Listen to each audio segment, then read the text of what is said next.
Son las 8:30 de la mañana. Las 7:30 en la Casa Museo de José Saramago en Tías, Lanzarote. Buenos días, mundo. ¿Quieres un café?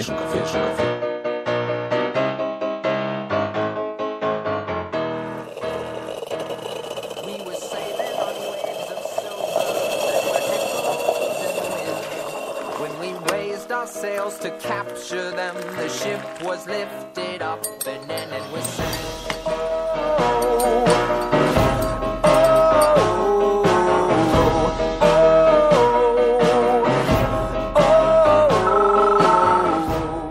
La Cafetera.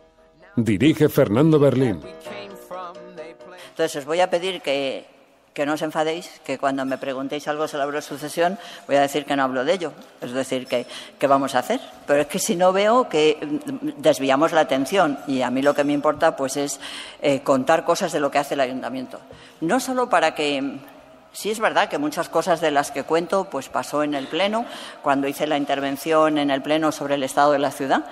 Claro que sí, os confieso que hay muchas cosas de las que estoy orgullosa. Yo lo cuento con orgullo porque me parece que son aportaciones muy interesantes a la política municipal, al enriquecimiento de la ciudad.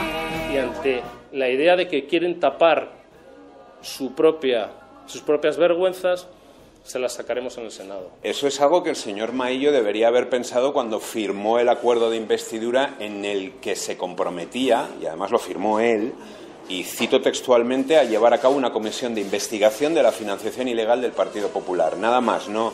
Él no puso ningún marco temporal ni ningún marco espacial. Señores del Partido Popular, dejen de hacer el ridículo. Asuman la realidad. No tienen mayoría absoluta. Ustedes se han estado financiando ilegalmente durante 20 años. Bueno, el Partido Popular, como creo que conocerán a través de las declaraciones de sus propios representantes, sostiene de manera sorprendente que lo que es ilegal no es la financiación del partido tal cual ha venido siendo acreditado en distintas causas judiciales, sino que lo que es ilegal es la formación de una comisión de investigación que ellos mismos respaldaron en el Pleno del Congreso de los Diputados. Tanto ayer como hoy, el Partido Popular ha amenazado con denunciarnos a todos los miembros de la comisión e incluso ha insinuado la posibilidad de denunciar a los letrados de las Cortes que hemos defendido la legalidad de esta comisión. El Pacto de Estado tiene que ser el instrumento ideal, y lo va a ser, y estoy convencidísima, como el marco para toda la sociedad, todas las administraciones, todos los poderes, digo, judicial, legislativo y por otro el ejecutivo y comunidades autónomas y municipios, será el instrumento perfecto y válido para luchar contra la violencia.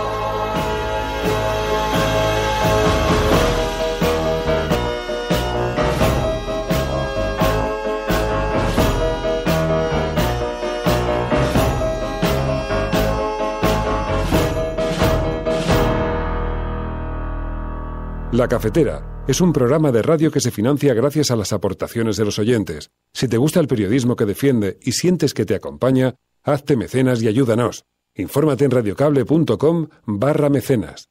Hola Resistencia, muy contento de entrar a formar parte de este grupo. Creo que ya iba siendo hora. Una recomendación. No seáis tan perezosos como yo para haceros mecenas.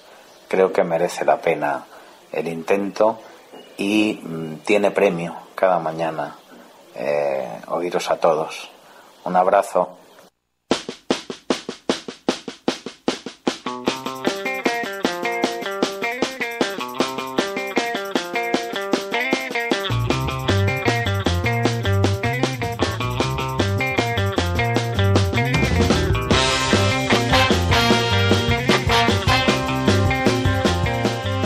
Buenos días, cafetera. Bienvenidos una mañana más a este espacio en el que tratamos de analizar qué es lo que le está sucediendo a este pequeño mundo. Salgan de las profundidades de Sherwood. Comienza la cafetera. Aquí estamos las proscritas, junto a los límites de este bosque, de este profundo bosque, tratando de buscar alguna explicación a todo esto que está sucediendo, y por eso vemos que se incorpora un montón de gente. Mariam, buenos días, Mariam. Ismael, Espronceda, Nacho Escursel, Mamen, enfermero, Salesa, Marla, Singer, enfermero. A ver si nos cuentas cómo está la cosa por ahí, por Aragón, que hemos visto las lluvias de los pasados días. Qué exageración, qué imágenes más fuertes. Ha habido unas lluvias torrenciales con granizo. Bueno, es verdad que en Aragón estamos muy acostumbrados al granizo, pero de esa dimensión hacía mucho tiempo que no lo veíamos. Bueno, Percebeiro, Panterita, Elena Castillo, Hardy Useful. Buenos días, Hardy, ¿qué tal va tu enfermedad? Cuéntanos la convalecencia, ¿ya estás recuperado del todo? Enrique Quesada, capitán, por cierto, Enrique, no estamos todavía en el barco de Greenpeace, nos vamos ahora justamente a continuación, en cuanto terminemos el programa, cogemos el tren y nos vamos directos a Valencia, y allí nos vamos a embarcar en el Rainbow Warrior, donde estaremos, bueno, vamos a pasar la noche con ellos, vamos a hacer el programa el viernes con la tripulación del Rainbow Warrior, este emblemático barco de Greenpeace que se encuentra denunciando, precisamente hoy es el Día de los Océanos, y se encuentra denunciando el estado en el que están nuestros mares, la cantidad de plástico, cómo se nota la influencia del ser humano, la forma en la que están afectando. Precisamente en este momento es hashtag, hay un trending topic con el Día Mundial de los Océanos, y además ahora en la cubierta del barco, en la cubierta de Greenpeace, va a haber a continuación una rueda de prensa, en la cubierta del Rainbow Warrior, una rueda de prensa para hablar de la forma en la que está deteriorado, de la necesidad de que conservemos, de que preservemos, de que protejamos nuestros océanos. Ese debe ser un objetivo. Son el gran sumidero de carbono, dice Daniel Sanderos, y tenemos una responsabilidad compartida para con el medio ambiente, para con el futuro de este planeta. Buenos días, buscadora de estrellas, Nacho Escursel. Me gusta ese... Qué bonito, qué poético. Me gusta ese nick. ¿Por qué me miras así sonriéndome? No, porque no has si es que he visto La La Land. Oye, luego tengo que hablar de eso. Luego tengo que hablar de La La Land. Qué bonita película, cómo me ha gustado. Y qué poco me gustó poner un tuit y que de pronto me empezase a salir gente diciendo, es una porquería de película, ¿para qué dices eso? Hombre, un poquito de respeto a la emoción ajena, al cariño ajeno. Bueno, luego al final del programa hablamos un poquito. Emilio Silva, muy buenos días. Muy buenos días. Te has quedado en tierra. Yo sí ¿Y cuál es el chiste? Te has quedado en tierra.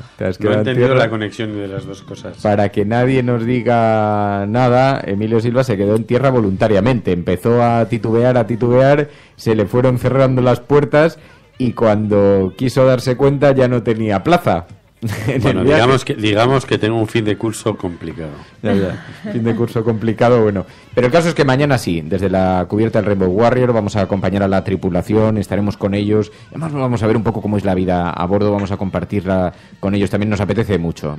Ya tendremos oportunidad de hacer algo, va a ser un viaje bastante relámpago, pero bueno, tendremos oportunidad de hacer algo interesante allí. Estás escuchando La Cafetera y si lo estás haciendo eres La Resistencia y no estás sola.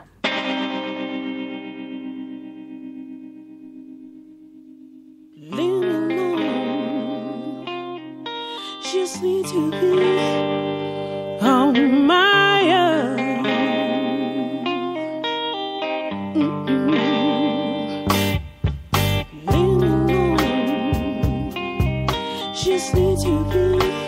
Bueno, en un día en el que la atención informativa está puesta sobre el Reino Unido, sabéis que hoy votan. Hoy están convocadas las elecciones en el Reino Unido, en Gran Bretaña. Y claro, lo que está en juego es si vamos a asistir a un Brexit duro, a un Brexit blando, qué naturaleza, quién va a ser el negociador en realidad del Brexit frente a Europa. Y por eso dentro de un rato vamos a hablar con un eurodiputado para tratar de entender cómo está afrontando esto también Bruselas, ¿no? Porque el Reino Unido va a elegir hoy quién va a negociar este Brexit con la Unión Europea. Theresa May ha reiterado su disposición a levantarse de la mesa de negociación con los 27 antes de firmar un mal divorcio, pero caben todavía escenarios diferentes. Y todo esto está sucediendo en un contexto bastante anómalo, en un contexto, digamos, distorsionado por el efecto de unos atentados terroristas que se han vivido el pasado fin de semana y la gestión de unos atentados terroristas que están empezando a levantar numerosas preocupaciones y dudas también sobre la naturaleza del mismo, sobre la actuación de la policía y sobre la gestión posterior tanto de la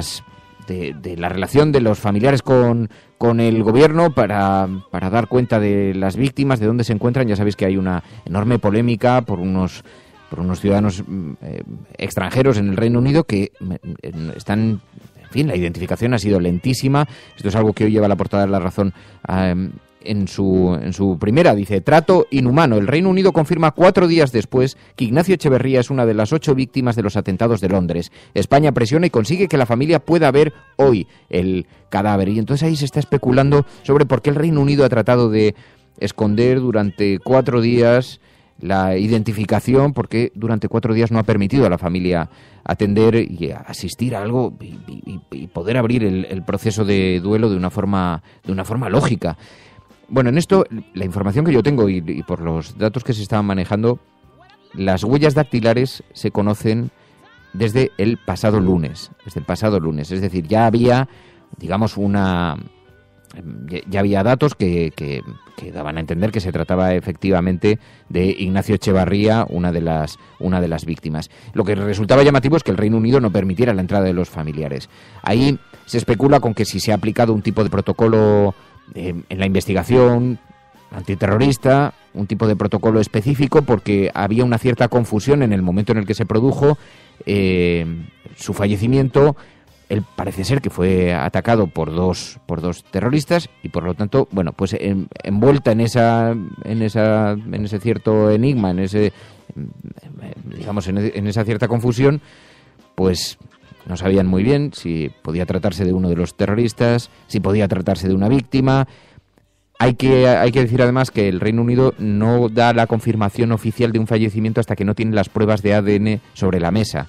Y las pruebas de ADN siempre son mucho más lentas que, obviamente, tomar una huella dactilar. Dicho lo cual, nadie se explica por qué han tardado 4 días, sobre todo con la enorme presión diplomática que ha existido, con conversaciones bilaterales entre los dos países, porque desde aquí las peticiones del gobierno han sido numerosas para que se le permitiera a los familiares, por lo menos, poder identificar a Ignacio Echevarría. Nadie se explica por qué el Reino Unido no lo ha permitido.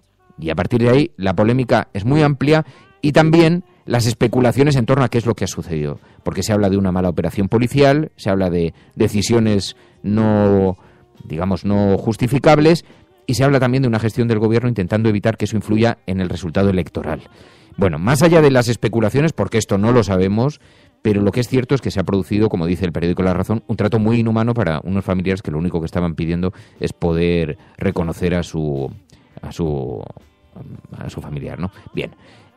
Insisto, esto va en las portadas de los periódicos hoy, nos lo encontramos en el periódico La Razón. También vamos a ver bastantes informaciones relacionadas con la venta del Banco Popular, con la compra del Banco Popular por el Banco Santander. Sabéis que lo ha comprado, por €1, con una importante deuda, con una situación muy complicada, una situación financiera muy complicada, la del Banco Popular, que tiene muy preocupados no solamente a los depositantes, sino también a los accionistas, que ven que ellos son los que más riesgos tienen de perder el precio del valor de sus acciones, ¿no? Bueno, de esto hablan algo también las portadas. Dice el periódico El País, la falta de liquidez del Popular aceleró su venta al Banco Santander. Las autoridades europeas concluyeron que el banco estaba al borde de la quiebra y Botín paga €1 por la entidad y amplía capital en 7.000 millones. Y aquí caben muchas preguntas, porque el Banco Popular, que fue sistemáticamente sometido a controles, cabría preguntarse cómo es posible que los superase, cómo es posible que de los 4 test de estrés a los que fue sometido por el Banco Central Europeo solamente hubiera dudas en uno de ellos, para lo que tuvo que acudir a una ampliación de capital. ¿Cómo es posible que pasase los otros 3 test de estrés? Nadie lo sabe explicar, pero hay numerosos accionistas que han estado metiendo dinero en los últimos meses y que ven que han perdido miles de millones. Bueno, ¿cómo será? Ayer en La Sexta, Ferreras entrevistó a un accionista que había perdido en esta operación 42 millones de euros. 42, claro, es un gran accionista, evidentemente no es un accionista particular. 42 millones de euros. Y el tipo estaba sentado con un gigantesco sosiego. Y dijo, bueno, es que el dinero no es lo más importante. 42 millones de euros.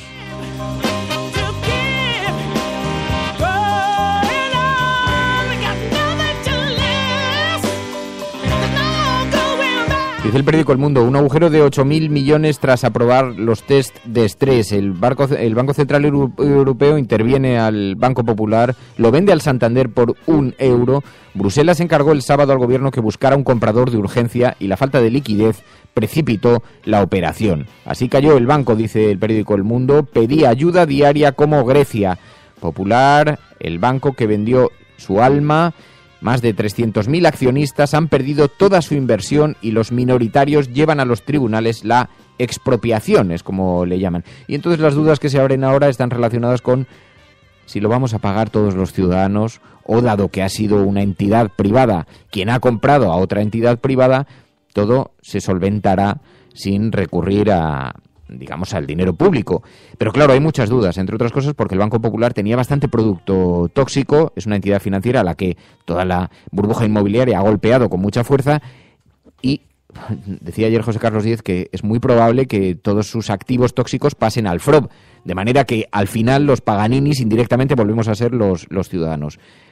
Claro, a nadie le cabe duda que si el Santander hace un movimiento en esta dirección y compra el banco, lo estará haciendo intentando no llevarse un solo elemento tóxico. Por lo que, aunque ayer Ana Patricia Botín en la rueda de prensa aseguró que nada de dinero público iba a ir destinada a esta operación, pero, como digo, escuchaba algún economista que aseguraba que esto no era cierto, que nos vamos a encontrar con esa situación. Bien, el tiempo lo dirá, en todo caso el gobierno también ha intentado desmentirlo y ahora hay un enorme debate, pero a mí hay una reflexión que me parece muy interesante. Una reflexión de fondo en torno a toda esta operación, ¿no? Si no lo llevaríamos a este espacio y no lo comentaríamos con tanto tiempo. Pero, digamos, la debacle del Banco Popular lo que demuestra es que el sistema financiero se ha visto afectado tanto por la mala gestión o por el saqueo de los bancos públicos como por la mala gestión, saqueo de los bancos privados. Lo digo porque como ha habido una cierta mitología que se ha instalado sobre las cajas, el error de dejar que fueran controladas por políticos, gente no técnica, gente no cualificada, lo que sí que demuestra el Banco Popular es que el problema del sistema financiero es el propio sistema financiero. Es la escasez de controles y los malos controles del sistema financiero.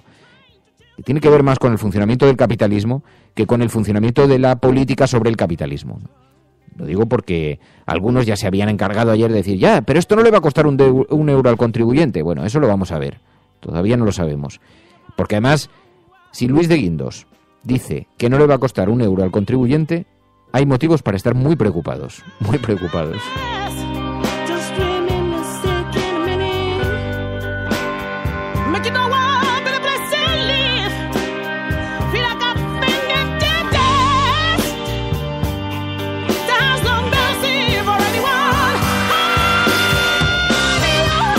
Sí, como dice Belisa, la culpa es de Venezuela y de Manuela Carmena. Pero, pues Belisa, te voy a decir una cosa. Ayer también, efectivamente, tuvo mucho protagonismo Manuela Carmena. Ahora se van a cumplir 2 años de su gestión. 2 años el día 13. 13, sí. La semana que viene se cumplen 2 años de la llegada de Manuela Carmena al Ayuntamiento de Madrid. Bueno, hay mucha curiosidad por saber. Claro, es uno de los ayuntamientos del cambio.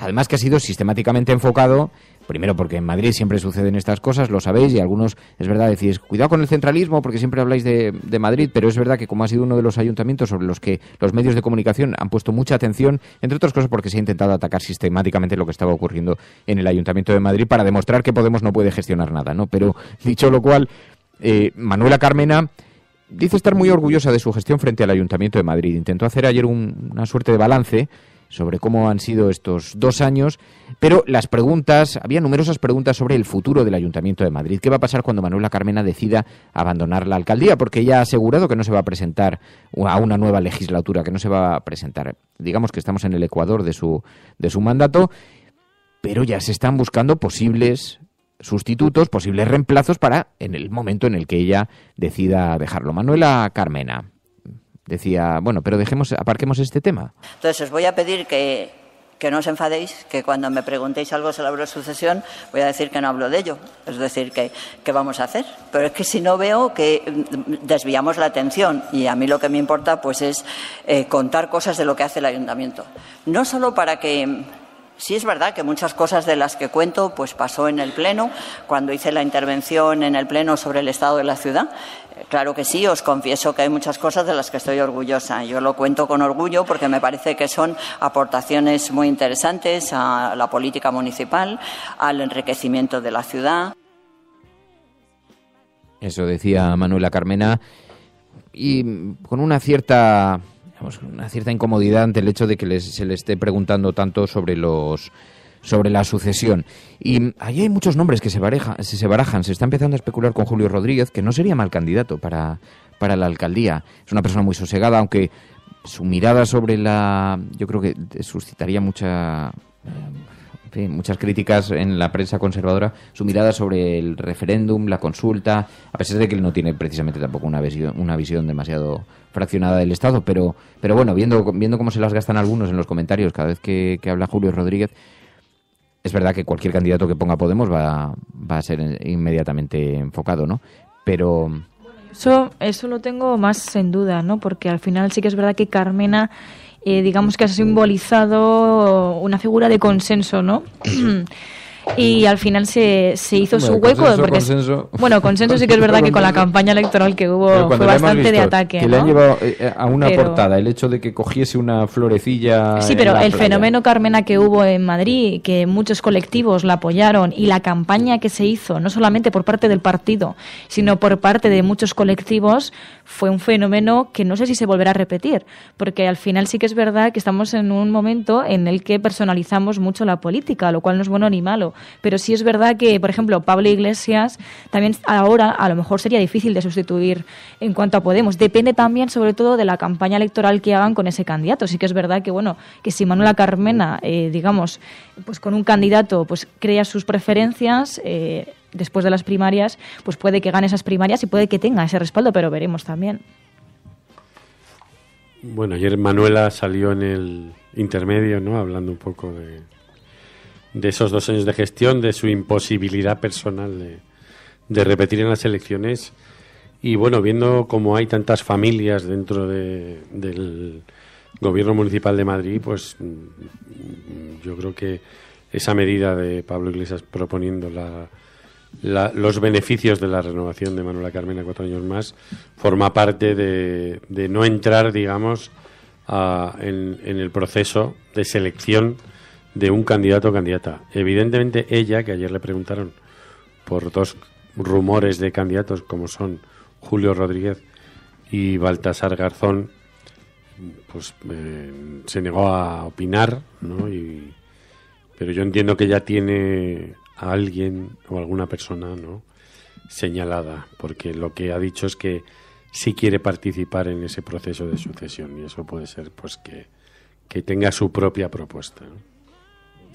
Lo que pasa es que es difícil, porque la propuesta es verdad que ya tiene, como no sé muy bien verbalizarlo, pero que tiene una ascendencia sobre el partido, sobre Iglesias, sobre el ayuntamiento importante, y puede proponer algún nombre o puede sugerir algún nombre para que continúe un poco con esa actividad, con esa tarea y también con ese espíritu de una cierta conciliación dentro del Ayuntamiento de Madrid. Ahora, ¿es aceptable que alguien pueda señalar con el dedo a un sucesor en política? ¿Aceptamos esto? ¿Es democráticamente sostenible, defendible? Yo no sé si es muy... Y los candidatos, además, que puede proponer Manuela Carmena, hay algunos... se ha especulado con algunos nombres que eran muy inquietantes. Por ejemplo, Cristina Garmendia, que todo el mundo... Además, yo creo que nadie cuestiona la cualificación de alguien como Cristina Garmendia, que se ha mostrado como una excelente gestora en lo privado y como además con una visión sobre el Estado, la economía, tal. Pero claro, representaría bien los intereses de un ayuntamiento progresista de izquierdas como como los de el ayuntamiento que debiera gobernar un Podemos, ahora Madrid, etcétera, etcétera. Representaría bien ese espíritu, esa sensibilidad. Es bastante dudoso, sinceramente, ¿no? Pero me da la impresión de que Manuela Carmena ha manejado estos nombres, ¿no? Y se ha especulado mucho con esto. Entonces, bueno, a partir de ahí, Baltasar Garzón, estamos un poco en el mismo escenario. Es diferente, es otro perfil al de Cristina Garmendia, pero digamos que tampoco representa no lo sé, el proceso democrático, además, luego tendrá que ser ratificado todo a través de la elección de los propios militantes, de los simpatizantes, etcétera, pero no sé si lo de señalar a alguien si es muy, muy correcto, ¿no? Bueno, pero parece que es lo que ella quiere hacer, porque, insisto, en varias ocasiones últimamente se le ha preguntado si considera que estos candidatos que se rumorean son los mejores o los más aptos para presentarse a esas elecciones, y ella se niega a responder, pero a la vez dice que va a ser activa en ese proceso de sucesión, ¿no? Y yo creo que lo que no se quiere es abrir la discusión. Estamos haciendo el paso del Ecuador del ayuntamiento. Pues en otros ayuntamientos pues no existe esta discusión, quiero decir, los candidatos a las alcaldías del cambio, que yo sepa, no tienen previsto bajarse de sus candidaturas, quiero decir, hay una estabilidad, pero la composición del Ayuntamiento de Madrid tiene varias familias, y en el momento en que eso quede en un vacío, pues todas esas familias van a pugnar por poner ahí con las que se especula, aunque me dice Nacho Scurseli, tienes razón, dice no es por nada, pero Manuela Carmena también casi fue impuesta, también fue señalada, digamos, se le hizo la oferta y a partir de ahí fue ratificada o no, pero digamos que hubo un señalamiento. Es verdad que después tiene que ser ratificado esto por los simpatizantes y por los militantes, y ahí es donde está la gran diferencia, ¿no?, entre los procesos de algunos partidos políticos, como el Partido Popular, que hace señalamiento y decisión, y la diferencia que ha existido en estas nuevas formaciones. Pero dicho lo cual, claro, yo no sé, una de las cosas con las que se especula mucho, y esto sí que os lo digo, está en los mentideros, en los oscuros mentideros de la corte madrileña, se habla mucho de la posibilidad de que ella sí sea la candidata, pero se retira al poco tiempo. Que abra que abra la campaña electoral y que haga una primera parte de la legislatura, ¿no?, breve. Ella no es partidaria de hacer eso, en absoluto partidaria, pero sí que algunas voces han apuntado en esa dirección y se lo han llegado a plantear, a ver, porque eso facilitaría mucho también la contienda electoral, entre otras cosas porque descolocaría mucho a los adversarios, que buscarían un adversario para luchar contra Manuela Carmena, que es una candidata evidentemente fuerte porque es bastante transversal. Ella ha mantenido una cierta distancia con las posiciones más escoradas del partido o más alineadas del partido, y digamos que tiene una cierta transversalidad. Pero claro, ¿qué antagonista colocas a luchar contra ella? Porque sí que se ha especulado mucho con quién sería el rival, el candidato ante otros posibles candidatos, ¿no? ¿Quién pondría el Partido Popular para competir por la alcaldía de Madrid? ¿Pablo Casado? Se ha hablado de Pablo Casado. También se ha hablado de él para la Comunidad. Pero bueno, Pablo Casado podría ser un buen antagonista para un candidato de esa generación, pero sería muy mal antagonista para un candidato como Manuela Carmena, porque el contraste sería formidable. Y estas cosas pesan mucho, parece que no, pero a la hora de elegir un candidato, esta discusión está sobre la mesa. También Cifuentes podría ir a por ella, ¿no?, entre comillas, pero para mí lo que fue muy interesante es el proceso de la llegada de Manuela Carmena a la alcaldía, porque realmente Manuela Carmena no era una mujer muy conocida en la sociedad española, ni siquiera en la sociedad madrileña. O sea, cuando emerge como candidata, que es a principios de marzo de 2015, donde ella finalmente acepta la oferta que se le había hecho, pues no es una mujer que sea conocida por el común del electorado madrileño, ¿no? Pero ahí yo creo que hizo un gesto que tuvo que ver con el debate en el que se enfrentó a Esperanza Aguirre, ¿no? Esperanza Aguirre hizo unos debates muy curiosos en Telemadrid, ¿no?, porque los hizo pasar a todos y se fue mezclando con todos los partidos, pero hubo un gesto en ese debate donde Esperanza Aguirre intentó vincularla con una cierta connivencia con el mundo o el entorno de ETA, ¿no?, y ahí ella dio un frenazo y tuvo una actitud que fue un gesto de estos que le dieron, digamos, el salto, ¿no?, el salto para darse cuenta de que era mucho mejor persona para gestionar los asuntos de esta ciudad que Esperanza Aguirre. Eso es una baza, porque lo que nos está diciendo es que igual el candidato no tiene por qué ser una superestrella de la vida social, política o judicial, ¿no?, sino que tenemos la posibilidad de construir, o existen las posibilidades de construir candidaturas desde otro lugar, pero no hay duda de que con todos los grupos que forman el Ayuntamiento de Madrid, si Manuela Carmena no sale a las elecciones, pues va a empezar una pujanza que según se vayan acercando, y va a ser una distracción en ese sentido, ¿no? Es una candidata curiosa, Manuela Carmena. Ahora que se cumplen 2 años de esto, puedo contar algo que no había contado aquí, pero bueno, en la confianza que da la Resistencia, eso sí, os pido que no hagáis mucho ruido con este tema, porque no me... Porque que no se entere nadie. No, pero tengo una profunda confianza también en la forma en la que los oyentes de este programa gestionan los datos que se dan aquí, la información que se da aquí. Resulta que yo conocí a Manuela Carmena desde hace algunos años, porque, entre otras cosas, ella había sido una abogada laboralista muy conocida, que muy amiga de Nacho Montejo, muy amiga, y entonces por alineaciones familiares, por aproximaciones familiares, pues tenía, digamos, una cierta relación pequeña, pero una cierta relación, ¿no? Sobre todo a través de la familia Montejo. Y entonces, en una ocasión, me llaman y me dicen, oye, es que Manuela quiere verte, quiere que comamos, porque es que resulta que le han hecho una oferta para ir a Podemos, para ir a la alcaldía. Y entonces vamos a comer. Y quedamos a comer. Y entonces quedamos a comer en la semana en la que ella tenía que tomar la decisión, el día antes que tenía que tomar la decisión. De hecho, estaba esperando que Pablo Iglesias fuera a verla a la tienda. Ella tenía, sabéis, una pequeña tienda donde vendía artículos confeccionados por presas y por presos, artículos de prendas infantiles y así algunas en Malasaña, ¿no? Y quedamos a comer y estuvimos comiendo. Entonces me dijo, ¿qué te parece? ¿Tú cómo lo ves? Porque ella estaba como testando a algunas personas a las que conocía para ver cómo veían ese movimiento, ¿no? Cómo lo veíamos. Y entonces comimos ella, comió mi amigo Miguel y yo. Y entonces le dije, Manuela, no lo hagas ni loca. O sea, no te metas ni loca. Que viene a ser algo así como no te metas en política. No, y mi explicación además fue, yo creo que es muy interesante lo que está ocurriendo en la política española, creo que estos fenómenos emergentes, y el propio Podemos es un fenómeno emergente muy interesante, más allá de la forma en la que lo están intentando caricaturizar, pero te vas a ver envuelta Vamos, a ver, Manuela Carmena tiene una experiencia vital, laboral y fuera de toda discusión, ¿no? Pero te vas a ver envuelta de pronto en una tormenta en la que todo el epicentro vas a ser tú, en la que todo el mundo te va a mirar a ti y va a ser un infierno, porque además vas a tener que compatibilizar un partido político que representa además muchas sensibilidades muy diferentes y tú eres una persona ya de una cierta edad, vas a tener que trabajar con gente muy joven, con lo cual además se va a crear una gran barrera generacional. Yo creo que esto va a ser tal. Bueno, cuando terminamos la comida me dijo, yo creo que tienes toda la razón y no voy a aceptar, porque además es una complicación, yo estoy en otro mundo, estoy pues eso, de salida en mi trayectoria laboral, etcétera, etcétera, y no voy a aceptar esto. Y yo me fui de allí, de hecho tuve una reunión con unos abogados y me preguntaron, bueno, se está insinuando mucho que Manuela Carmena va a ser la candidata, y yo dije, no, ni de broma, vamos, ya os digo yo que manejo buena información sobre esto. Bueno, al día siguiente se anunció la candidatura de Manuela Carmena. Sí, a veces se gana, a veces se acierta. Vamos, no me hizo caso y la verdad es que hizo muy bien. Y gracias a eso yo creo que ha habido una buena alcaldesa en la ciudad de Madrid. Pero efectivamente, si me hubiera hecho caso a alguien como yo, pues no habría pasado eso. Yo conozco otra pieza del puzzle que es Jesús Montero, que era compañero mío de clase, que es la persona que desde el Consejo Ciudadano de Madrid le ofrece ser candidata, que llevaba tiempo él pensando a ver quién podría ser, siempre pensando en una mujer, y que fue a través de un programa Salvados donde la vio.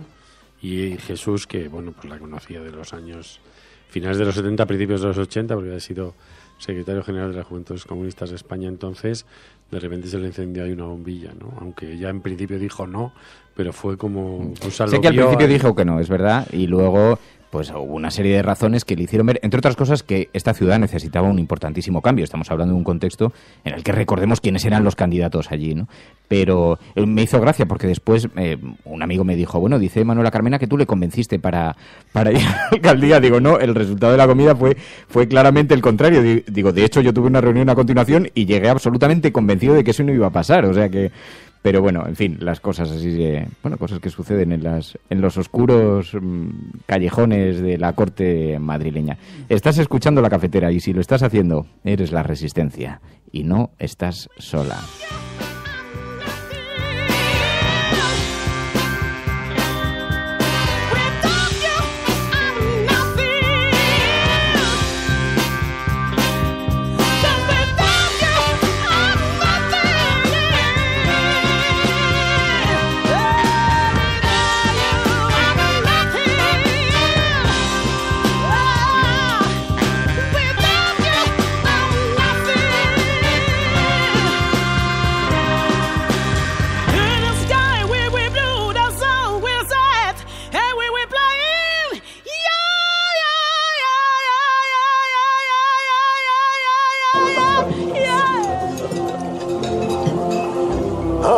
Válgame Dios. Ahora precisamente les estaba contando tu increíble aventura.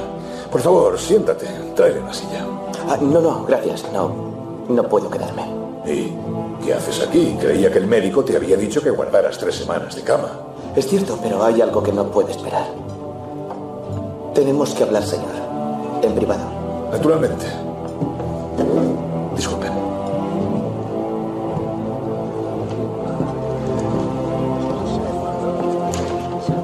Es el contrato del reverendo Horrocks. Sí, el mismo. Podría haber mandado a buscarlo.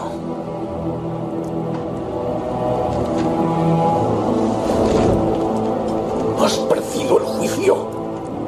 Le debo la vida a un esclavo fugitivo. Mi conciencia no me permite participar en este negocio por más tiempo.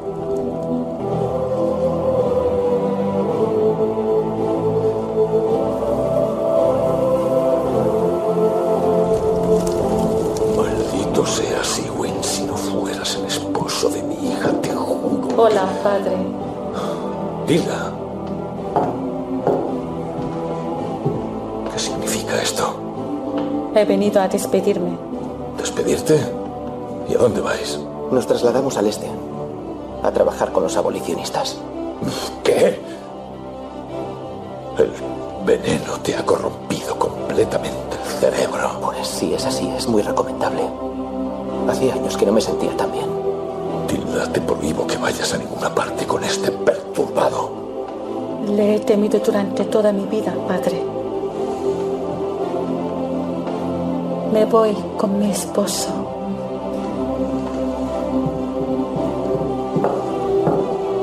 Alan. Escúchame. Por el bien de mi nieto, sino por el tuyo propio. Hay un orden natural en este mundo y quien quiera perturbarlo está destinado al fracaso. Este movimiento no sobrevivirá. Si te unes a ellos, tú y toda tu familia seréis repudiados. En el mejor de los casos seréis unos parias y os agredirán y os escupirán. En el peor, os lincharán o crucificarán.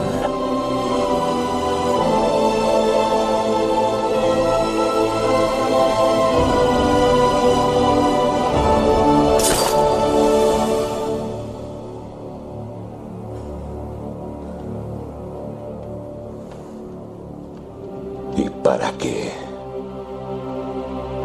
¿Para qué? Por mucho que hagáis, no será más que una sola gota en un océano infinito. ¿Y qué es un océano? Sino una multitud de gotas.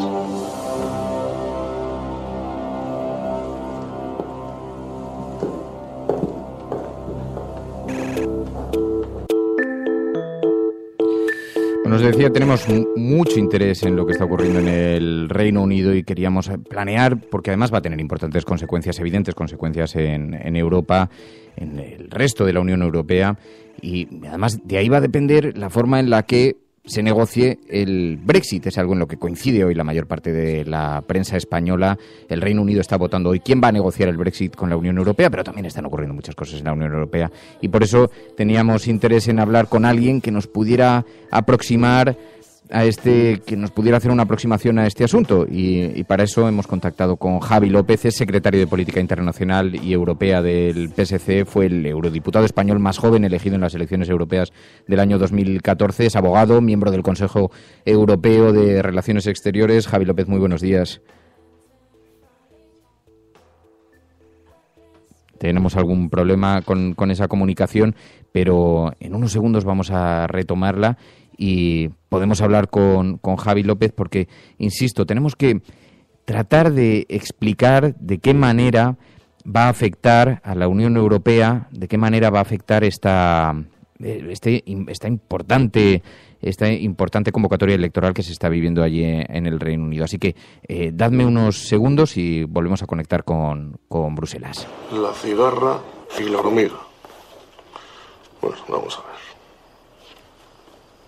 Érase una vez un país en el que vivían una cigarra y una hormiga. La hormiga era hacendosa y trabajadora y la cigarra no. Le gustaba cantar y dormir, mientras la hormiga hacía sus labores. Pasó el tiempo, la hormiga trabajó y trabajó todo el verano, ahorró cuanto pudo y cuando llegó el invierno, la cigarra se moría de hambre y de frío, mientras la hormiga tenía de todo. Hija de puta la hormiga. La cigarra llamó a la puerta de la hormiga, que le dijo: cigarrita. Bueno, pues ahora sí, os decía, tenemos mucho interés en hablar con Javier López, secretario de Política Internacional y Europea del PSC. Javier López, muy buenos días. ¿Javier? No, pues seguimos con dificultades para esa comunicación. Bueno, vamos a intentar retomarlo enseguida y continuamos. Estás escuchando La Cafetera.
El televisor es el Evangelio, la última revelación. El televisor puede ser la fortuna o la ruina de presidentes, papas, primeros ministros. El televisor tiene el más imponente y maldito poder que existe en nuestro desorientado mundo. Y ay de nosotros si llega a caer en manos de los malvados. Y por esa razón ay de nosotros porque Edward George Rudy ha muerto.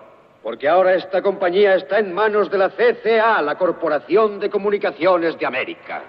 Hay un nuevo presidente en la Junta, el señor Frank Hackett, que ocupa el despacho que fue del señor Rudy. Y cuando esta emisora, que es una de las más importantes del país, controla uno de los más imponentes y malditos sistemas de propaganda de este desalmado y sucio mundo, ¿quién sabe qué mierda será canjeada por la verdad en esta cadena? Así que escúchenme, escúchenme. La televisión no es la verdad.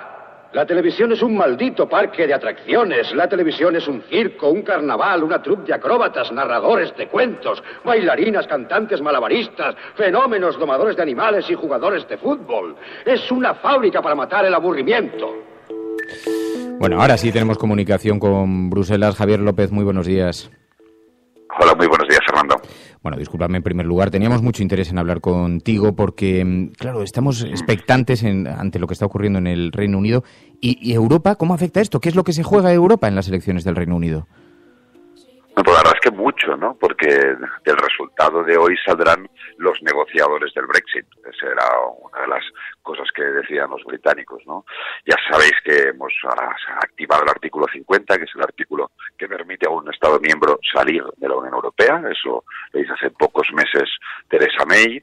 Y ahora va a que decidir en qué términos se gestiona el divorcio durante 2 años de negociación, probablemente la negociación más dura y compleja que haya tenido la Unión Europea en su historia, y deberá decidir también cuál es la nueva relación que tiene la Unión Europea con Gran Bretaña.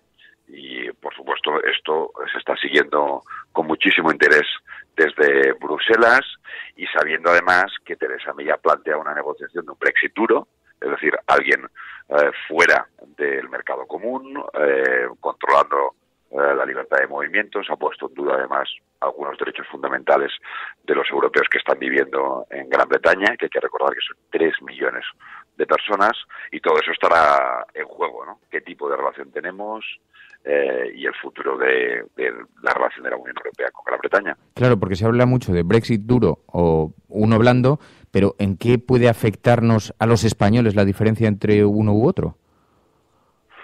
Tendría que ver con el nivel de integración que tendríamos entre la Unión Europea y Gran Bretaña, ¿no? hoy estamos muy compactados, ¿no? La Unión Europea no solo es un mercado común, que también lo es, sino es una jurisdicción común, tenemos derechos individuales, es una comunidad de derechos. Repito, hay 3 millones de personas que están, europeos que están viviendo en Gran Bretaña, hay más de 1 millón de británicos que viven en el continente, hay una comunidad muy grande de británicos que hoy están pasando su retiro en las costas del Mediterráneo, y entonces habrá que decidir si tienen derecho a entrar en el servicio público de salud, habrá que decidir si tenemos derecho a poder ir a trabajar a Gran Bretaña, tendremos que decidir si las empresas españolas o británicas tienen capacidad de exportar sus productos, y además hay que recordar también que hay muchas relaciones comerciales y de inversión entre Gran Bretaña y España, ¿no? No sé si te atreves a hacer alguna predicción, ¿no? Los medios incluso esta vez, ya después del fiasco de las predicciones con el Brexit, tampoco no son muy partidarios de hacer grandes predicciones, pero ¿te atreves a hacer alguna? Uy, la verdad es que no, porque se ha convertido en un deporte de altísimo riesgo, últimamente en política, hacer predicciones. Lo que sí que es cierto es que el escenario al que parece que vamos es una elección muy igualada, ¿no? Que teóricamente May parte con algo de ventaja, pero que durante las últimas semanas ha dilapidado pues más de 20 puntos de diferencia, que esa es la cuestión. Estas elecciones no tocaban ahora, debían ser en el 2020, y Theresa May, después de pasarse meses y meses prometiendo que no se harían unas elecciones anticipadas, entendió que era la gran ocasión para destruir al Partido Laborista. Eso es lo que ella entendió, y luego tener un mandato de negociación de Brexit duro que no le habían dado las urnas. Para eso estaban hechas estas elecciones. Y lo que ha pasado durante estas últimas semanas, producto de varias cosas que se pueden analizar, es que Corbyn ha ido aumentando prácticamente a punto por día su intención de voto, hasta acercarse hoy al de Theresa May, y habrá que verlo, habrá que ver también el impacto que han tenido los últimos atentados terroristas, en Londres especialmente, porque es cierto que lo normal en un caso como este es que exista un repliegue frente al gobierno, de apoyo al gobierno, pero ha estado muy presente durante los últimos días los recortes que habían hecho los gobiernos tanto de Cameron como de Theresa May en la policía, y ella había sido la ministra de Interior, hay que recordarlo, ¿no? Todos estos elementos están encima de la mesa, y es interesante que sobre todo el Partido Laborista y Corbyn a la cabeza ha introducido en la conversación electoral la justicia social, la redistribución, la seguridad económica, la austeridad, y eso es lo que le ha hecho aumentar en apoyo electoral. De hecho, claro, hay muchas expectativas en torno a una eventual victoria de Corbyn, o especulando sobre una posible victoria de Corbyn. ¿Crees que podría ser la recuperación o un cierto oxígeno para la socialdemocracia? Hombre, por supuesto, ¿no? Que Corbyn llegara a Downing Street sería una señal muy positiva para la socialdemocracia. Lo que pasa es que también yo diría que Corbyn y Gran Bretaña tienen características diferenciadas del resto del continente, ¿no? Particularidades que hemos visto durante los últimos meses y que se han trasladado en la salida de la Unión Europea, y por eso también desde la socialdemocracia europea, aunque se ve con esperanza la posibilidad de que Corbyn pueda llegar a gobernar el país, también existe algo de escepticismo, porque sí es bastante crítico con el papel que tuvo durante el referéndum, ¿no? Que se le culpa, yo creo que en parte injustamente, del resultado, ¿no? Pero en todo caso, ahora mismo con las elecciones francesas aún en el retrovisor, con unas elecciones alemanas en septiembre, donde todo indica que Angela Merkel va a repetir mayoría, con el gobierno italiano descabezado, que era el gobierno de centro-izquierda más fuerte dentro de Europa, pues la posibilidad de que Corbyn pudiera llegar al gobierno tendría una importancia capital, ¿no? Y sería una señal también sobre a qué tipo de coordenadas políticas debiera de caminar la socialdemocracia. No sé si te pongo en aprietos, porque además han estado silbando las balas de forma muy intensa por aquí, pero también me gustaría poner el foco algo en lo que está ocurriendo aquí en España, de puertas para adentro, porque el Partido Socialista también tiene que afrontar importantes retos y se discute mucho en torno al rumbo que va a tomar el Partido Socialista Obrero Español de Pedro Sánchez. ¿Cuál crees que va a ser ese rumbo? Pues el de construir una alternativa política al Partido Popular y además con firmeza y con el apoyo mayoritario en un proceso de primarias, ¿no? Un proceso de primarias que es verdad que no ha estado exento de tensiones, pero que luego ha permitido votar a centenares de miles de militantes que hemos participado y el resultado además ha sido muy claro al respecto y Pedro Sánchez consigue una mayoría que le permite dirigir el partido con las manos libres, que creo que es, en términos generales, positivo para la política española y para el PSOE en concreto. Y deberá construir una alternativa política al Partido Popular, ¿no? Y en eso yo creo que es lo que va a centrarse.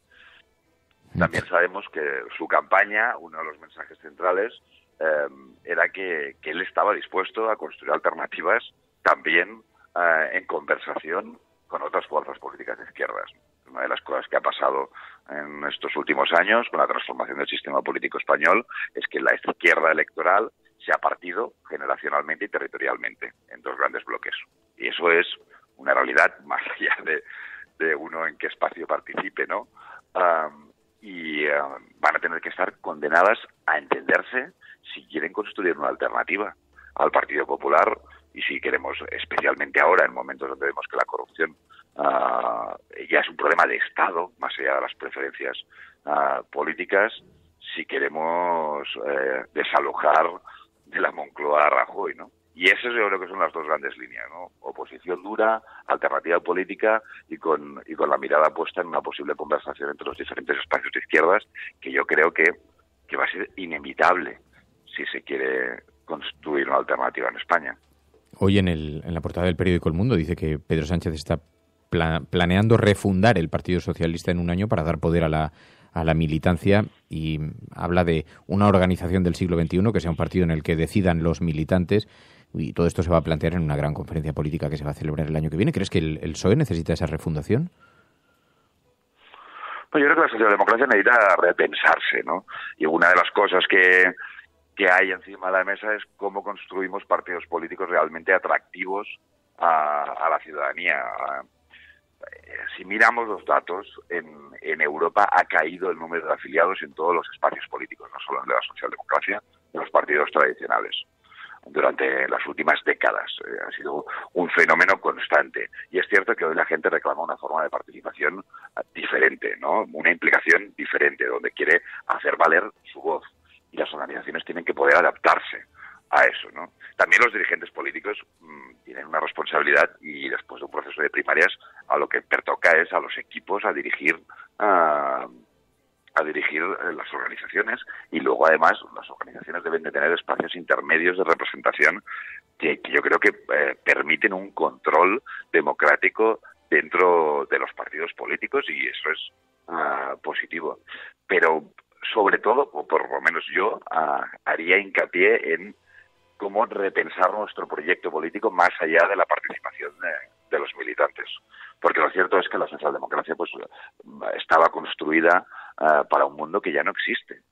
Un programa político, el que se fue construyendo en el siglo XX, del estado del bienestar, en el estado-nación, que a día de hoy, dentro del euro, con la globalización, con tendencias de fondo que están cambiando también la piel de nuestra sociedad, con una desigualdad aberrante, con unos nuevos riesgos sociales, nuevos colectivos vulnerables, pues hace falta repensar nuestro programa y en el caso además español yo diría que una de las particularidades que ha tenido siempre la socialdemocracia y el socialismo español es que ha conectado muy bien con el pulso de una España que es diversa, plurinacional, ¿no? Que tiene realidades identidades diferentes y el PSOE había sido siempre muy capaz de conectar con eso y durante los últimos años no ha sido suficientemente capaz, ¿no? Y es una de las cosas que también habrá que plantear, especialmente en unos meses que ahora vendrán muy calientes entre las relaciones entre Cataluña y el resto de España.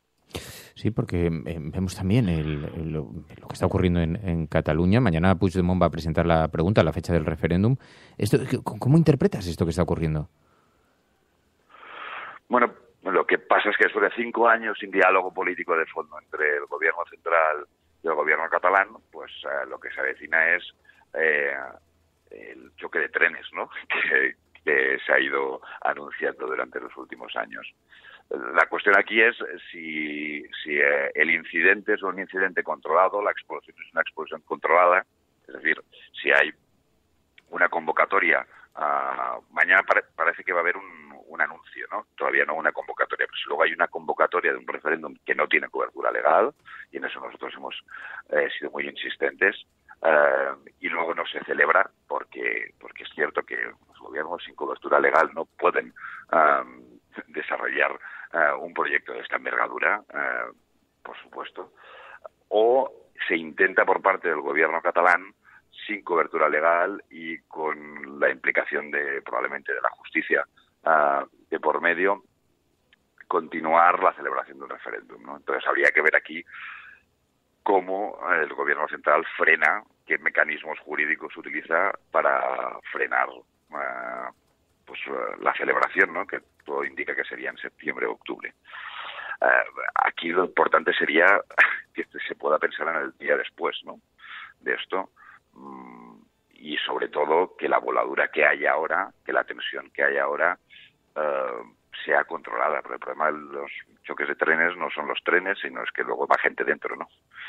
Y entonces cómo recogemos a los heridos, porque eso es lo que va a pasar, ¿no? Un grado de frustración muy grande en Cataluña, un grado de tensión y de polarización muy grande entre Madrid y Barcelona, un gobierno central que también utiliza electoralmente toda esta tensión y esta lógica que se puede incluso reactivar entre unos y otros. Eso es lo que hay que ver, ¿no? Lo veremos. Javier López, te agradezco muchísimo, de verdad, de corazón, que hayas atendido esta llamada. Muy buenos días y mucha suerte. Pues muchísimas gracias por contar conmigo. Un abrazo.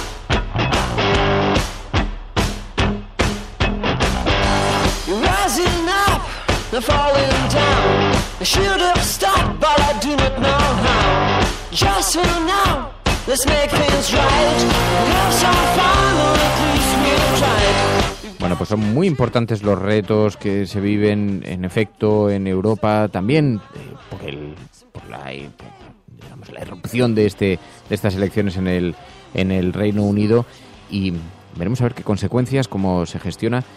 Javier dice, además es muy importante también, es muy relevante que van a ser unas elecciones donde va a votar mucha gente joven. Bueno, vamos a ver. Veremos a ver las consecuencias y un poco Decían que sobre todo estaba calando en los jóvenes eso de 18 a 24 años más o menos. Veremos también qué pasa, porque sí que es verdad que es un poco también lo que decía Javier López, que era que May, al contrario del efecto que podría hacer cuando hay un atentado, ¿no? Que es respaldar al gobierno, a la gestión del gobierno, que es muy difícil gestionar luego las consecuencias de un atentado. Ahora mismo lo que se está evidenciando es un poco la hemeroteca de May y de cómo sus políticas no han conseguido el efecto que querían tener, ¿no? Así que veremos un poco lo que ocurre y luego también ese efecto generacional.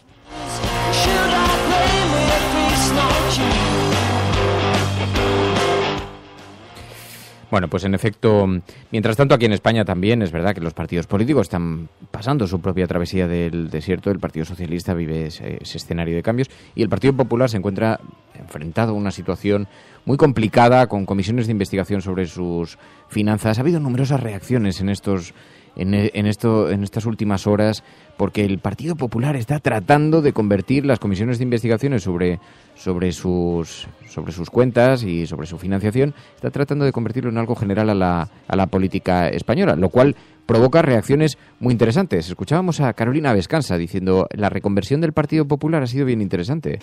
Bueno, el Partido Popular, como creo que conocerán a través de las declaraciones de sus propios representantes, sostiene de manera sorprendente que lo que es ilegal no es la financiación del partido tal cual ha venido siendo acreditado en distintas causas judiciales, sino que lo que es ilegal es la formación de una comisión de investigación que ellos mismos respaldaron en el Pleno del Congreso de los Diputados. Tanto ayer como hoy, el Partido Popular ha amenazado con denunciarnos a todos los miembros de la comisión e incluso han insinuado la posibilidad de denunciar a los letrados de las Cortes que hemos defendido la legalidad de esta comisión, y creo que básicamente lo que el Partido Popular ha hecho es desplegar una primera estrategia que creo que no nos puede sorprender en el futuro, que consiste en enfangarlo todo. Pero han sido numerosos partidos los que también han enfocado este trabajo de la comisión de investigación. Y ante la idea de que quieren tapar sus propias vergüenzas, se las sacaremos en el Senado. Eso es algo que el señor Maillo debería haber pensado cuando firmó el acuerdo de investidura en el que se comprometía, y además lo firmó él, y cito textualmente, a llevar a cabo una comisión de investigación de la financiación ilegal del Partido Popular. Nada más, no. Él no puso ningún marco temporal ni ningún marco espacial. Señores del Partido Popular, dejen de hacer el ridículo, asuman la realidad. No tienen mayoría absoluta. Ustedes se han estado financiando ilegalmente durante 20 años. Es que este giro del Partido Popular ha sido asombroso. Bueno, esto es política. En la política esto cabe también y forma parte de una táctica electoral, de una estrategia, pero resulta impúdico que alguien coloque en la misma balanza, porque se hablaba, por ejemplo, de la financiación del crowdfunding de Pedro Sánchez para su candidatura, que alguien coloque en la misma balanza el saqueo sostenido con millones de euros en Suiza del Partido Popular en un lado de la balanza frente al crowdfunding o una irregularidad contable o una irregularidad de método y de forma en el crowdfunding para ser candidato, que estamos hablando de absolutas minucias que no suponen además un saqueo, porque nadie está poniendo en cuestión eso. Bueno, es de una indecencia absoluta, de una desvergüenza total, ¿no? Y lo que demuestra es la importancia que le da el Partido Popular a los acuerdos que firma para recibir apoyos para llevarle a la Moncloa, ¿no? Que es, dame las 150 medidas esas, tú nómbrame presidente y luego ya veremos lo que hago con ellas, ¿no? De hecho, Ciudadanos está intentando subir un poco el tono estos días, ¿no? Se ve ayer, presentaron un proyecto para que la Fiscalía General del Estado mantenga una relación diferente con la política, más independiente, ¿no? Pero al final ves como que ese acuerdo es irrompible, ¿no? Porque ni siquiera hay una amenaza de que toda esa actitud que Maillo demuestra de querer salpicar con las evidencias que hay de la financiación irregular del PP al resto de partidos políticos, pues debería ser igual una relación más tensa, ¿no? Pero esa jugada B que tenía preparado el Partido Popular, que sí, yo voy a hacer la comisión en el Congreso, pero luego os voy a llamar a todos a una comisión para decir que sospechamos de todos en el Senado, ¿no? Que es un poco parte de la estrategia que ha tenido el Partido Popular cuando se ha visto muy acurralado por temas de corrupción, que es esto les pasa a todos, ¿no? Sembrar un poco ese concepto de que todos han destruido ordenadores, todos tenían cajas B y todos tienen algo que ocultar, lo cual evidentemente parece que no es así. Agenda cafetera. From this day forward, it's going to be only America first. America first. Hemos hecho historia. El cielo no se toma por consenso, el cielo se toma por asalto. Y la confrontación electoral venezolana entre uno... Yes, we can. Yes, we did. Bueno, yo creo en la democracia y por tanto yo creo no, era instructora. No, hombre, no. Es que no tienes ni idea. El enemigo es Daesh, el terrorismo yihadista. Cuando nosotros decimos que vamos a bajar los impuestos todavía más que ahora, tenemos credibilidad. Más allá de la agenda setting, está la agenda de los oyentes de la cafetera. Buenos días, cafetera. Parece Lo que les pasa es que no sale el referéndum como ellos quieren. Entonces la lección sería: no hagas un referéndum si no lo vas a ganar. Que es la única salida al problema territorial. La verdad es que no creamos en la democracia. En lo que empezamos a no creer es en las encuestas. Que conozco votantes de Izquierda Unida que estarían dispuestos a votar. Tu colaboración es importante. Ayúdanos retuiteando la dirección de este programa. Hagamos que se nos oiga. Hagamos que se nos conozca. Radiocable.com.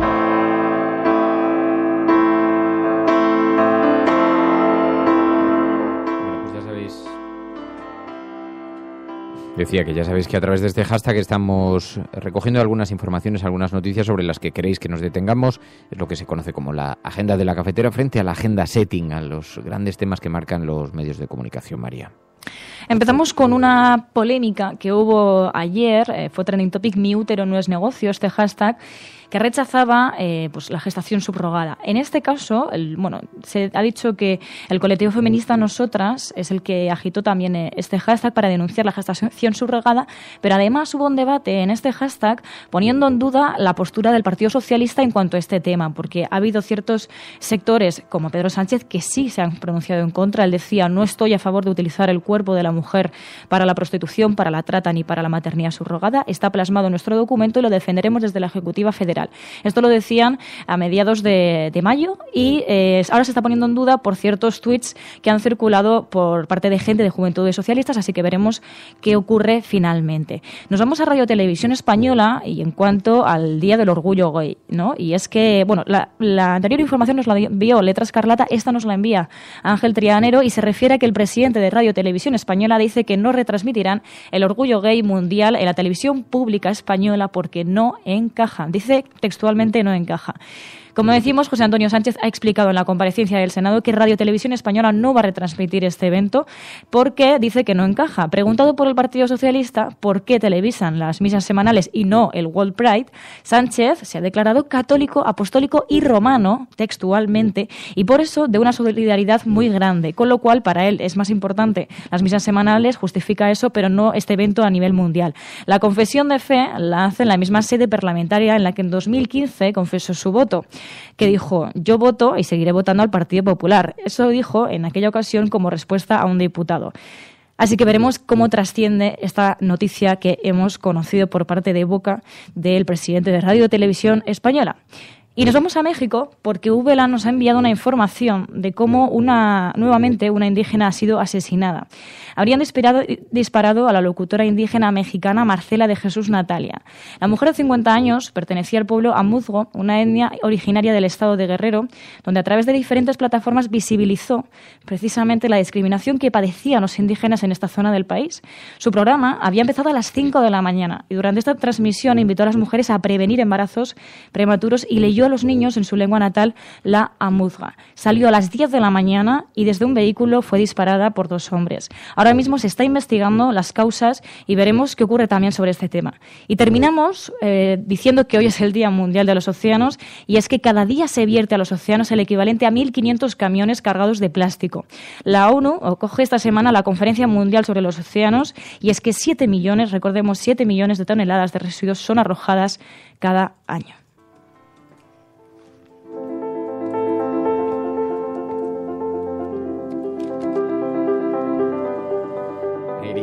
Mary, que nos vamos, Mary, que nos vamos, Mary. Pero no vamos a hablar de televisión española. Quedaros si hablamos de televisión española.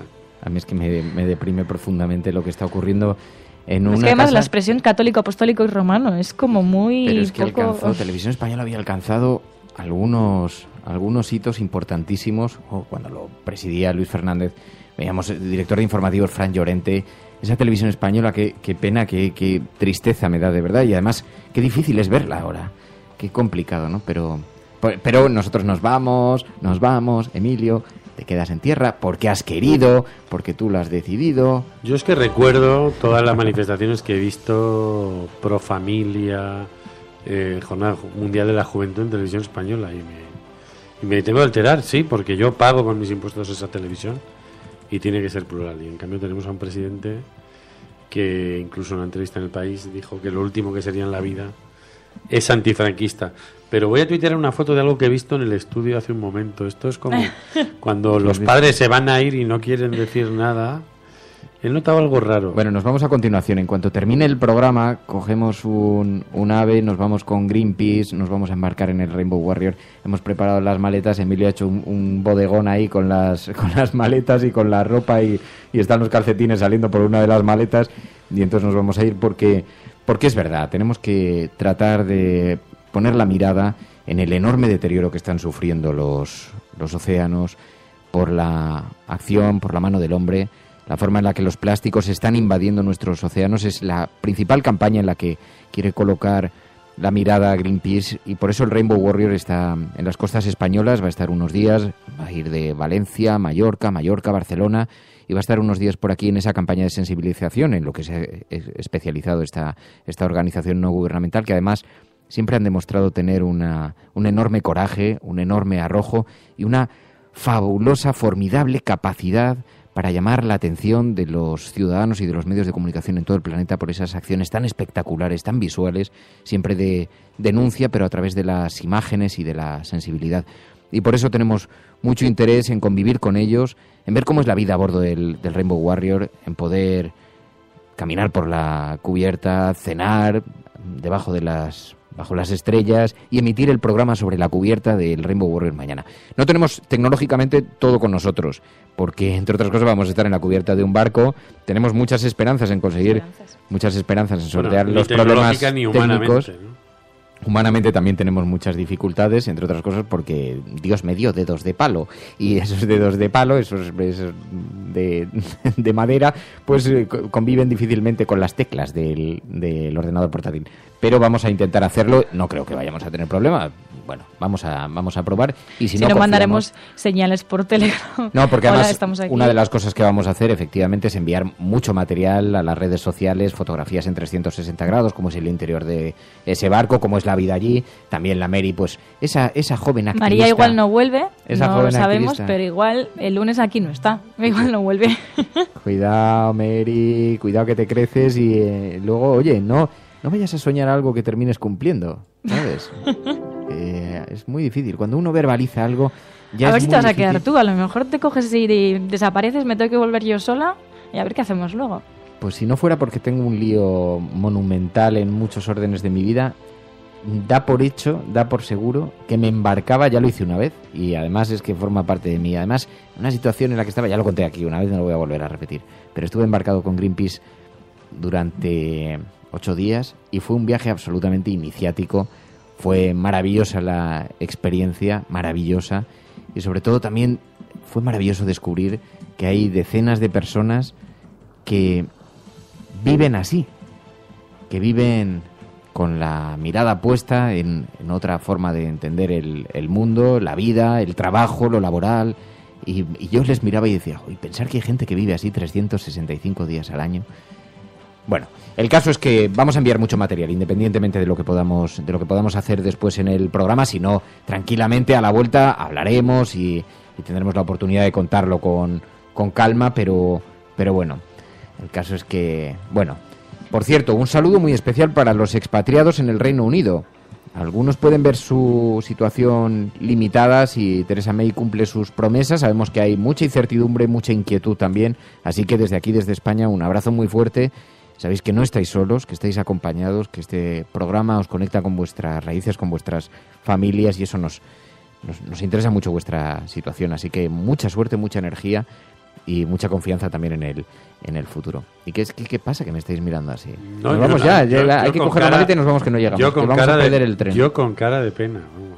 Bueno, Emilio no ha querido venir, que esto no ha sido un castigo ni nada. O sea, él dijo, no, yo me mareo en los barcos. Y entonces ha decidido que no venía. Hay que contarlo todo. No, parece que la culpa la voy a tener yo. No, que tengo un fin de curso muy complicado. Bueno, claro. Es verdad que es un padre comprometido, y entonces tiene la vida familiar, es un pues tiene sus compromisos. Tiene sus compromisos. Pero dicho lo cual, bueno, oye, que vi La La Land, Emilio, que seguí tu consejo. Que la vi, me dijiste que la viera y es que eres tú, yo pensaba que eres tú. Era un poco yo, sí, me gustó. No, poco yo, no, tú. Un poco de mí mismo. Pero me preocupó una cosa, bueno, me gustó mucho una cosa y me preocupó mucho una cosa. Pasé un momento verdaderamente emocionante viendo la película, la disfruté mucho. Es una peli muy bonita, es muy tierna, es una película muy tierna, es un poco larga para mi gusto, también te diré porque hay que tener... Pero es muy tierna, es muy bonita y es la vida misma, o sea, es la explicación de la relación, de una relación amorosa y es la vida misma, ¿no? Los encuentros, desencuentros, en fin, pero todo contado con mucha poesía, muy poético como soy yo. Muy sensible, porque soy un tío sensible. Bueno, y viendo esto, lo estaba viendo y decía, hay momentos preciosos, el momento del piano que lo tuiteé, ese es un momento maravilloso, la canción con los dos protagonistas cantando el piano es un momento muy bonito. Pero puse un tuit, macho, y dije, qué bonita La La Land, cómo me está gustando. Y de pronto me cayó una lluvia, algunos con descalificaciones, me da chorrada de tuit, pues vaya película, vaya bodrio de película, anda, que si dices eso. Y yo decía, pero vamos a ver, y ya contesté a algunos, incluso un poco ofendido, decía, ¿qué le lleva a alguien? Estoy expresando un momento de sensibilidad personal, de, oye, que me está gustando, pero además es que pues, tampoco digo que esta película vaya a cambiar la historia del cine ni mi historia vital, pero estoy disfrutando del momento, lo estoy pasando bien, y de pronto, y me empiezan a decir, digo, hombre, un poco de cariño y un poco, digo, ¿qué es lo que está pasando? ¿Qué es lo que está sucediendo? No hay por qué responder en Twitter. ¿Qué está pasando? ¿Qué has hecho? ¿Qué me has hecho, Emilio? Me envía ¿Tienes problemas de...? Te envío Camino del Mar y yo me despido con ese poema. ¿Lo vas a leer? No, tú. Ah, lo voy a leer. Bueno, nos vamos a despedir. Bien. Ah, pues mira, qué bonito. De pronto es que me ha enviado tenía música de fondo, me ha enviado un poema. El mar, la mar, el mar. Bueno, ahora cerramos el programa con eso. Mary, hacia el infinito y más allá. Vamos a ello. Emilio, hablamos. Estamos en contacto. Yo me quedo aquí en la garita. Tú vigilas el Palacio de Invierno. No te preocupes. Cuida la Voy a garantizar que los grillos canten esta noche. Cuida los arcos, cuida las flechas. Hasta el amanecer. Bueno, mañana volvemos desde la cubierta del Greenpeace, del Rainbow Warrior de Greenpeace. Estar atentos, vamos a ver qué conseguimos hacer, pero seguramente será singular en todo caso, aunque tengamos que forzarlo después. Si no, lo haríamos grabado. Bueno, en fin, ya buscaremos una alternativa que no nos faltan. Pero mañana estelas en el mar. El mar, la mar, el mar, solo la mar. ¿Por qué me trajiste, padre, a la ciudad? ¿Por qué me desenterraste del mar? En sueños la marejada me tira del corazón, se lo quisiera llevar. Padre, ¿por qué me traíste acá? Si mi voz muriera en tierra, llevadla al nivel del mar y dejadla en la ribera. Llevadla al nivel del mar y nombradla capitana de un blanco bajel de guerra. O mi voz condecorada con la insignia marinera, sobre el corazón un ancla, y sobre el ancla una estrella, y sobre la estrella el viento, y sobre el viento una vela. Adiós, cafetera.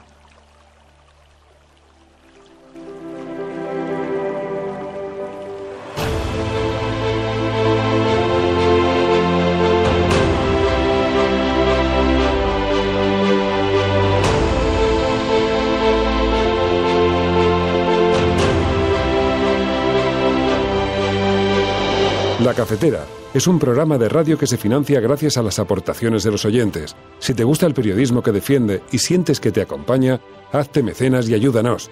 Infórmate en radiocable.com/mecenas.